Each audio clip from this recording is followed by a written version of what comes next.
Welcome to the Cosmetic Podcast. This podcast amplifies the topics you want to hear about. Cosmetic means being a person or thing that gives rise to a phenomenon that is dynamic or energizing. Globally minded and locally focused. I'm Keith Benson. And I'm Rodrigo Ross. Today we're going to be talking about show me the receipts. So corporate response to racial injustice. So this thing really focuses on how are corporations engaging in the racial justice space more than they ever have in the past and in a much different way. And then as a society, as a person who maybe buys their products, as someone who patronizes their businesses, how do we hold them accountable to that changing? So let me tell you a little stat. You know I love a good stat, right?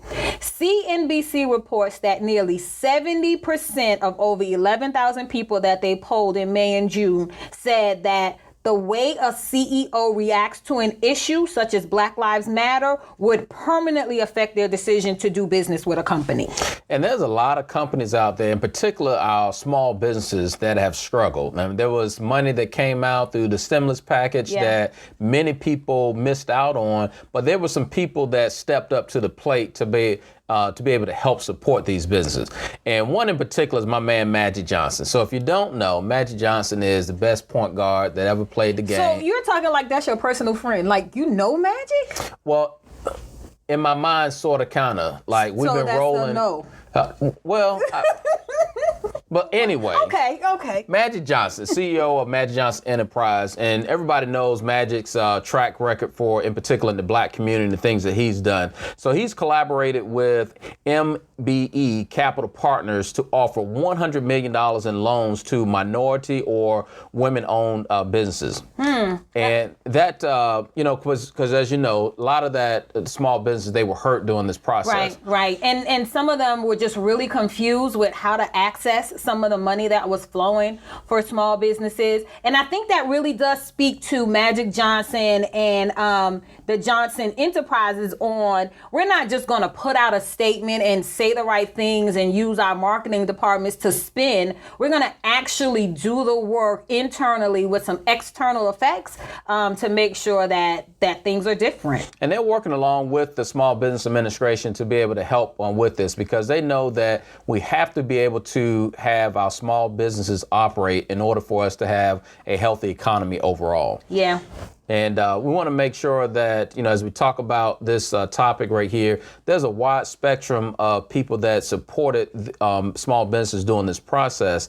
One big example that is out there is Reddit CEO. Okay.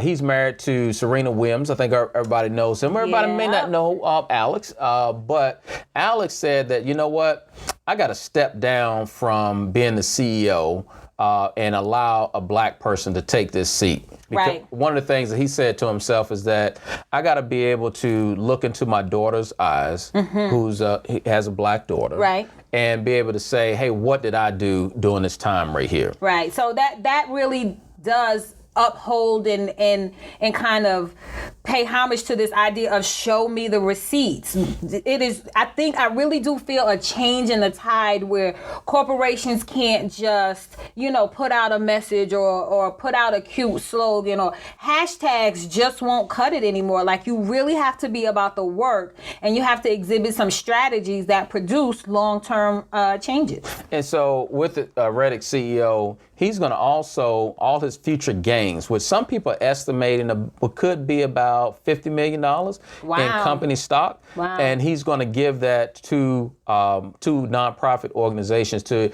chiefly curb this racial hate. Yeah. So, there was a coffee company, right, who had an incident some years ago where a patron was treated unfairly because they came in to wait for some of their friends and they had to use the bathroom, right? And as a result, there was this outcry and there was this requirement from their patrons and the public that they do something different. Like, there was something systematic systematically going on in that company. And so they shut their whole business down for a day, and they did these really intense staff trainings. And just that one day of shutting down cost that company over $1 million. But then here lately, we see them embroiled in another controversy where staff was chastised for wearing shirts that said BLM, which stands for Black Lives Matter. And then quickly that was reversed by the company. So that just kind of underlies the fact that you can put out the best statement, and you can have really flowery words, and you can have somebody wordsmith and craft that thing. But if you don't really dig down at some of your systemic and organizational policies, you're going to always kind of be in the limelight for some of these nuances that happen that create injustice. Yeah, when these companies want to put out a statement, but like you said, it goes to the action. And so what are some actionable things that can happen there? And there's some creative things out there that people are doing. And, for example, there's one organization out there that they said they're going to double their black leadership and hiring of black colleagues in their firm over the next 4 years.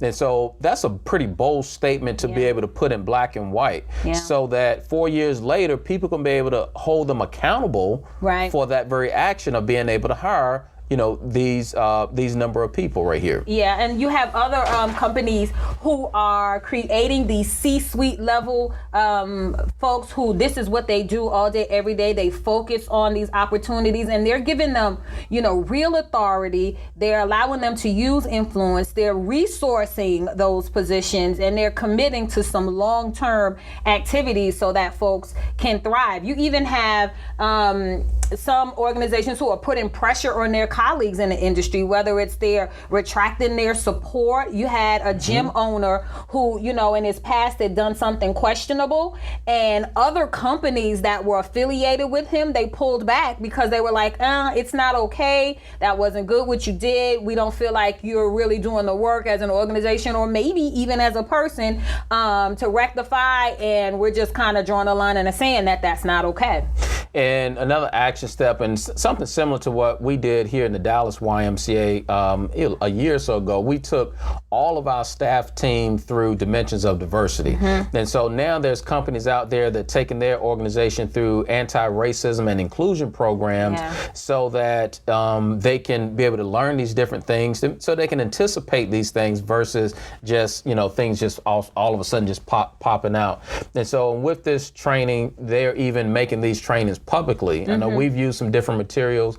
PwC has some great materials out there that companies can use, and they put it out there, so that you can go on and utilize those things, so you don't have to use your own training dollars, because maybe you don't have enough to be able to do that. And I will say, just the fact that people are way more amenable to taking this anti-racist, it's not okay just to not, you have to be anti-racist and anti-racism. And the fact that so many companies are willing to allow their employees the space to really get in and uncover some stuff.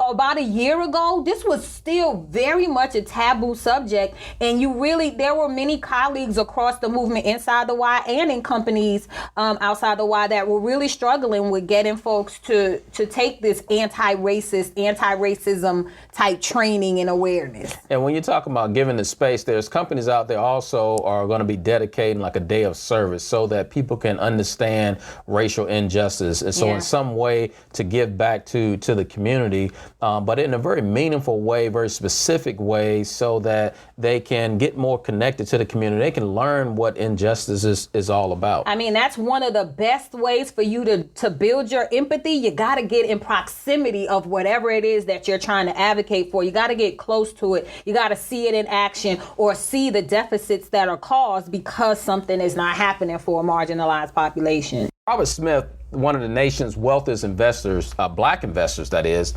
said one of the best ways to begin to reverse corporate America's history of structural racism is for big banks and large companies to spend the next 10 years investing directly in banking, telecom, technology, education, and healthcare infrastructure to benefit the black community. So that's right in line with what Magnus Onyaneke, I hope I said that right, who is the president for a civil rights group called Color of Change, that she magnifies, saying that The fix for all of this, the way that corporate America is stepping into this space and being so bold, is not going to be quick. So they have to be prepared for these long-term strategies, and just, putting a C-suite person in place and not committing to that long-term role, or not having some long-term strategies in place with resources behind it, is really not going to cut it. And she feels like people are really going to hold you accountable. People are not just going to settle for the statement. They're going to revisit this thing in 4, 6, or maybe even 12 months, and they're going to really start holding companies accountable to what have you done and how have you made life better for your folks. And Robert Smith says that the balance sheets of the nation's 4,700 banks, they're made up of $20 trillion of assets, but only 21 of those banks are black-owned or even led by African Americans. $20 trillion. 20 trillions. Wow. And so of these black-owned ones, and they have a total assets of just about $5 billion. And so less than 1% of America's commercial banking assets, blacks make up about 13% of the population, of course. And so when you take a look at, that makeup of the black population, you take a look at, about who owns or either leads banks, right. There's a lot of disproportion that's right there. Right. And then when you layer on the fact that most of your organizations and your big companies and your corporations, they spend somewhere about 10% of their discretionary marketing funds on societal issues and things like that. So now you really start digging into the meat and pulling the layers back on how much is a company really dedicating its time and its treasure to social justice issues.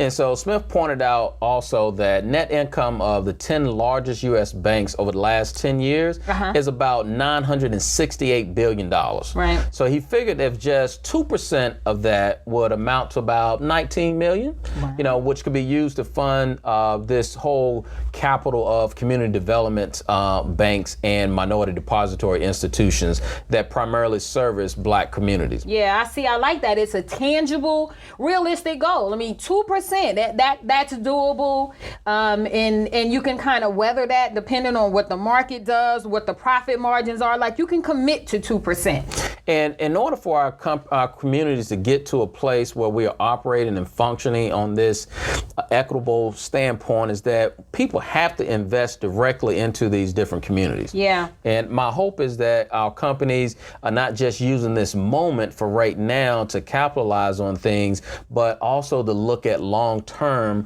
what we can do about this. And corporations have to look at internally to what their workspace looks like, and then externally what they're doing directly in the community also. I don't know. I can't believe we actually agree on something in this podcast. Like, I actually agree with that. So, well, thank you. Then we're going to drop the mic. Thank you for listening to Cosmetic. Where our conversations are globally minded and locally focused. Check us out at ymcadallas.org/Cosmetic. And as always, stay dynamic, stay energized, and stay Cosmetic.